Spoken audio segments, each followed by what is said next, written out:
મને કોક આપે તો હું સુખી થઈ જાઉં. કોકના સહારે જીવન જીવન ગોડા. આ દુનિયા એવી છે, કોઈના સહારે જીવન કાઢશો ને, કોઈના ભરોસે મૂકશો ને, તો કોઈ કોઈનું નહીં આ સંસારમાં.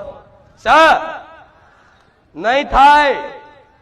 તમારો ગમે તેવો લાડકવાયો દીકરો હશે ને, દીકરો એ તે મોટો થશે અને મોટો થયા પછી હારી જો પત્ની આવી, હારી જગ્યાએ પરણાયેલો ને, એ તે પત્નીનો થઈ જાય, એની માને કાઢી મેલે એનું હભરી.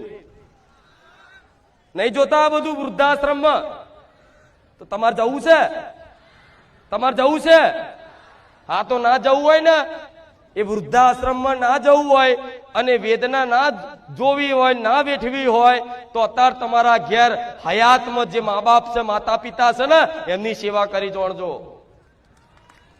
એમને ભગવાન મોની એમની સેવા કરે. ભલે એમનો સ્વભાવ ગમે તેવો હોય, ભલે તમારું હારું ના ગાતા હોય, હારું ના રાખતા હોય, છતાંય દીકરાનું કર્તવ્ય છે કે માતા પિતાની સેવા કરવી.